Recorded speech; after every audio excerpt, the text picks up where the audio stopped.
Mahatma Gandhi was so curious to meet this lady. तो इस पर Shanti Devi describe the whole intercourse between her and Kedarnath Chaubey. आजकल का time एकदम मॉडर्न आ चुका है। सब अपनी लाइफ में इतना बिजी हो चुके हैं कि एक दूसरे के लिए हमारे पास वक्त ही नहीं बचा है। चाहे स्पोर्ट्स हो या एजुकेशन फील्ड, हम हर फील्ड में आगे रहना चाहते हैं। तो क्या इस भाग दौड़ भरी जिंदगी में हम कुछ ऐसी चीज मिस कर रहे हैं जो हमारी लाइफ के लिए सबसे ज्यादा जरूरी है? तो क्या है वो ऐसा? आइए जानते हैं इस वीडियो में एक कहानी के माध्यम से। तो बने रहिए इस वीडियो के लास्ट में, क्योंकि लास्ट में आपके लिए एक बहुत ही इंपॉर्टेंट सीख है। तो आज की स्टोरी है दिल्ली की रहने वाली शांति देवी की, जिनका जन्म 11 दिसंबर 1986 में हुआ था। वह अपने जन्म के 3 साल तक ना तो कुछ बोल पाई, ना ही ज्यादा कुछ एक्टिविटीज कर पाई। मगर जब वो 4 साल की हो चुकी थी, तब उन्होंने कुछ ऐसी बातें करना शुरू करी जिनको सुन के उनके पेरेंट्स दंग रह जाते थे। वो अक्सर कहा करती थी कि मेरा घर ये असली नहीं है, मेरा असली घर 160 किलोमीटर दूर मथुरा में है। वह अपने आप को अक्सर चौबेन जी बताया करती थी, यानी चौबे जी की पत्नी बताया करती थी। वह अक्सर कहा करती थी कि मेरे पति का नाम केदारनाथ चौबे है, जो मथुरा में द्वारकाधीश मंदिर के सामने एक कपड़ों की दुकान चलाया करते थे। कोई भी 4 साल की बच्ची अगर ये अपने माता पिता से कहेगी तो जाहिर सी बात है उसके माता पिता उस पर ध्यान नहीं देंगे। यही हुआ शांति देवी के साथ।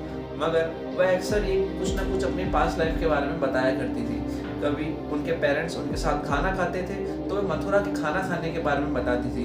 कभी उनकी माताजी उनके लिए कोई ड्रेस लाती थी तो वह अपने पास्ट लाइफ की ड्रेसेस के बारे में बताया करती थी। उन्होंने यहाँ तक भी बताया था कि उनकी मृत्यु उनकी डिलीवरी के 10 दिन बाद ही हो गई थी।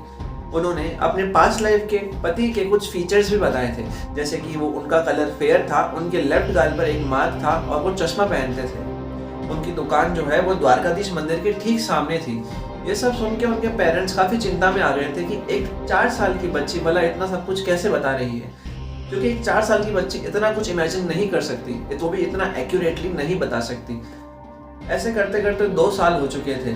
वह अब स्कूल जाने लगी थी तो उनके हेडमास्टर ने सोचा कि इसके माता पिता तक चिंता में है तो क्यों ना एक बार मथुरा होकर आया जाए और इन सब के बारे में पता करके आया जाए।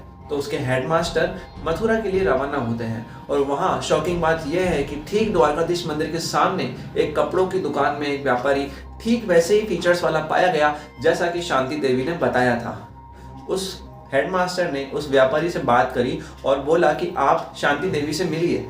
वह व्यापारी राजी तो हो गया, मगर उसने कहा कि मैं केदारनाथ चौबे बन के नहीं बल्कि अपना ही बड़ा भाई बनकर जाऊंगा। देखते हैं वो मुझे पहचान पाती है या नहीं, या वो झूठ तो नहीं बोल रही। तो हमारी शांति देवी से जब केदारनाथ चौबे को मिलाया गया तो ना सिर्फ शांति देवी ने केदारनाथ चौबे को बल्कि अपने बच्चे को, जो कि अब 10 साल के हो चुके थे, उनको भी पहचान लिया।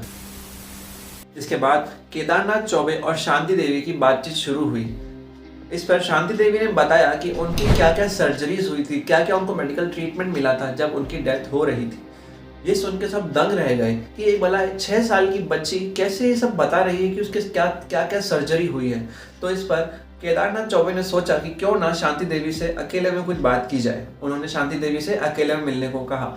शांति देवी से अकेले में मिलने पर उन्हें पूछा कि पास्ट लाइफ में उनको आर्थराइटिस नाम की एक बीमारी थी जिसमें उनके जॉइंट्स में काफ़ी पेन रहा करता था, वह ठीक से चल भी नहीं पाती थी। तो ऐसे समय में उनके प्रेग्नेंट होने की चांस बहुत कम थे, तो भला वो कैसे प्रेग्नेंट हो पाई? तो इस पर Shanti Devi describe the whole intercourse between her and Kedarnath Choubey.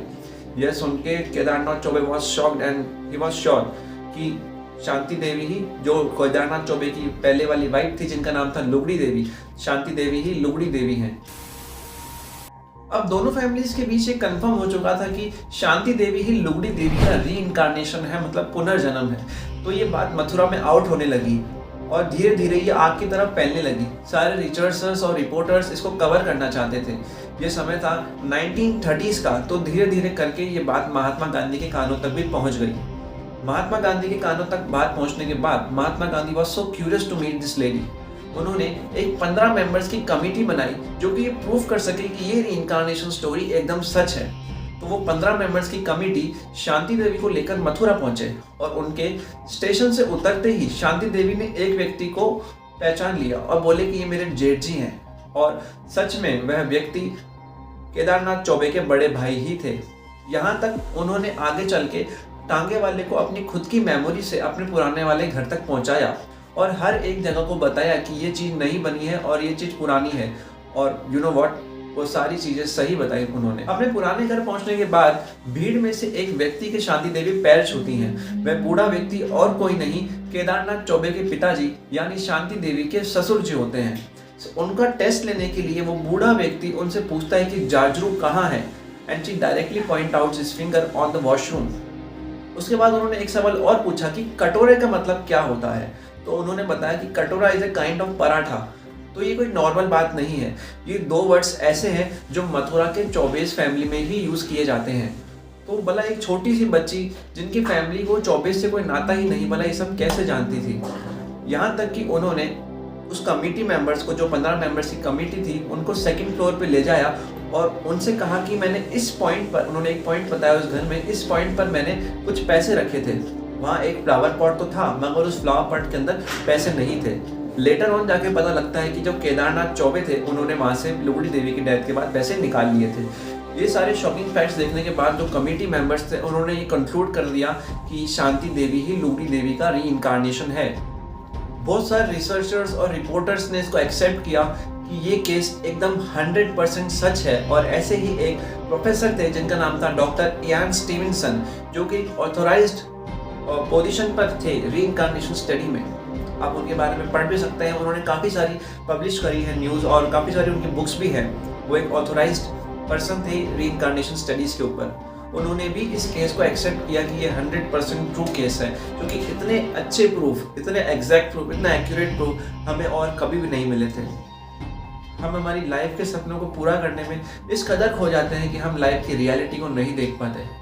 भगवान श्री कृष्ण भगवद गीता के दूसरे अध्याय में बताते हैं कि जैसे एक व्यक्ति पुराने वस्त्रों को त्याग कर नए वस्त्र पहन लेता है, ठीक वैसे ही आत्मा पुराने शरीर को छोड़कर नया शरीर धारण कर लेती है।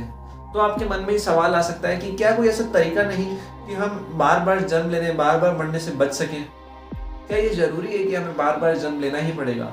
कोई ऐसी जगह नहीं है जहाँ ना तो जन्म हो, ना मृत्यु हो, ना डिजीज हो, ना ही ओल्ड एज हो।